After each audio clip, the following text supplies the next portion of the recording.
Bapak, Ibu, saudara-saudari yang terkasih, sebelum kita masuk dalam khotbah malam hari ini, izinkan saya untuk memperkenalkan diri dengan sebuah pantun singkat.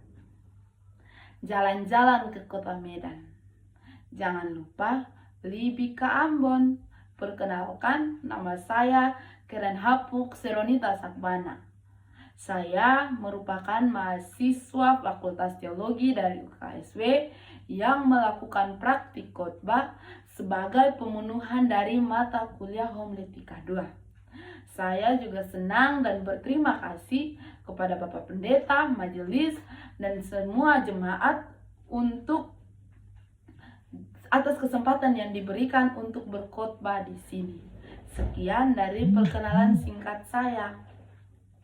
Bapak, Ibu, saudara-saudari yang dikasihi Tuhan Yesus Kristus, di Minggu Paskah yang keempat ini, Sinode GKJ memberikan tema untuk kita renungkan bersama, yaitu menjadi gembala yang siap mendampingi.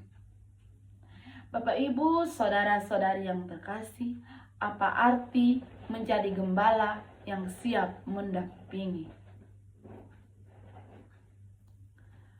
Menjadi gembala bukan hanya sekedar memimpin, tetapi juga menjadi sahabat, pendengar, dan pendukung bagi umat yang kita gembalakan.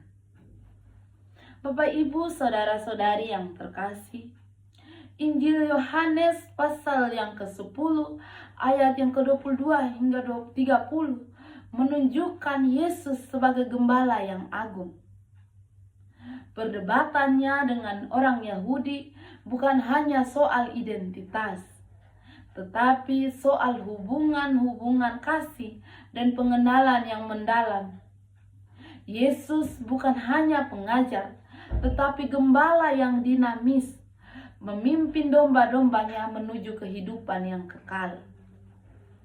Perdebatan antara Yesus dengan orang Yahudi terjadi ketika perayaan hari Pesta Pondok Daun. Sebuah perayaan penting bagi orang Yahudi yang memperingati masa di mana bangsa Israel keluar dari tanah Mesir. Perayaan ini biasa terjadi selama 7 hari. Yesus telah melakukan banyak mujizat, mengajarkan banyak hal yang mengundang kontroversi di kalangan pemimpin Yahudi. Mereka mulai curiga dengan identitas Yesus. Mereka merasa terancam oleh pengaruh Yesus, sehingga timbul banyak perdebatan, pertanyaan tentang identitas Yesus sebagai anak Allah. Pertanyaan orang Yahudi menuntut bukti, tetapi Yesus menjawab dengan tuntutan perubahan hati dan pemahaman yang mendalam. Menjadi gembala tidaklah mudah. Kita harus setia, bertanggung jawab atas keselamatan rohani umat, mendampingi mereka dalam suka maupun duka. Yesus sendiri telah membuktikannya lewat karyanya. Minggu kemarin kita belajar tentang hubungan perjumpaan antara Yesus dengan umatnya, dengan muridnya. Bagaimana Yesus menunjukkan kasihnya terhadap murid-muridnya. Bagaimana Yesus berperan penting tentang ia menjadi seorang gembala yang agung, yang selalu sedia dan bersedia memenuhi setiap apa yang dibutuhkan oleh murid-muridnya. Bapak, Ibu, saudara-saudari, ayat yang ke-26 menekankan komunikasi yang intim antara gembala dengan domba-dombanya. Ini bukan sekedar mendengar, tetapi memahami, merespon kebutuhan mereka.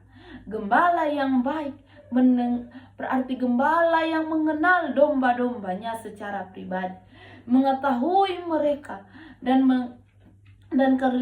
mengetahui apa yang mereka rindukan.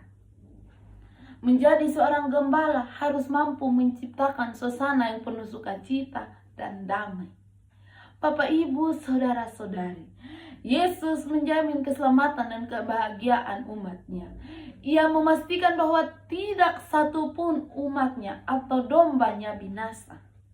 Sebagai gembala, kita harus menjaga kesejahteraan umat, bukan sekedar mengawasi, tetapi melindungi mereka dan dalam naungan kasih Allah Bapa.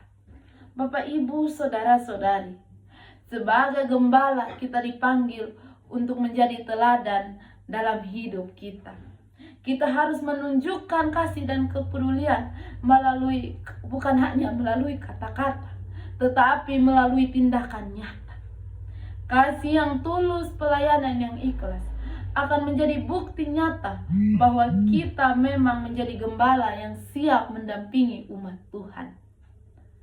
Ini berarti kita harus berani untuk menjadi yang pertama mengulurkan tangan, mengunjungi mereka yang sakit, menghibur mereka yang berduka, dan berbagi berkat dengan mereka yang berada dalam kesulitan. Kita juga harus peka terhadap kebutuhan spiritual. Seringkali mereka membutuhkan lebih dari sekedar pengajaran formal. Mereka membutuhkan kehadiran kita, pendengaran yang penuh perhatian dan doa yang sungguh-sungguh. Bapak, Ibu, saudara-saudari, jangan pernah meremehkan peran sederhana seperti kunjungan, percakapan, bahkan hanya sekedar mendengarkan keluh kesah mereka. Hal-hal kecil inilah yang membentuk hubungan yang mendalam dan membangun kepercayaan antara umat dengan gembala.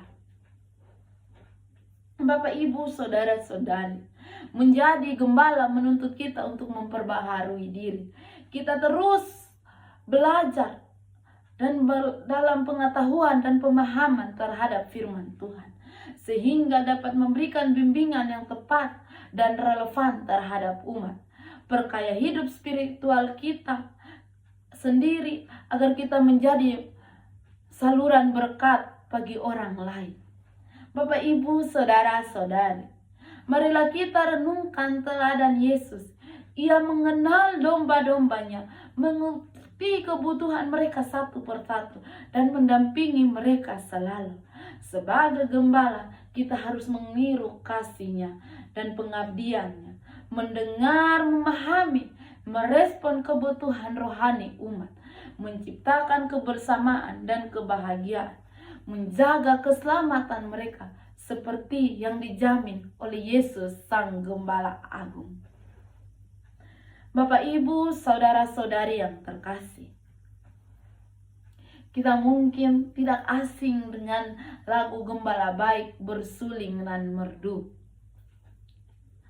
Sebagai penutup, saya mengajak Bapak, Ibu, saudara-saudari, marilah kita mengangkat pujian ini sebagai ungkapan syukur dan komitmen kita untuk menjadi gembala yang setia, gembala yang siap mendampingi, sebagaimana yang ada di dalam lirik lagu tersebut.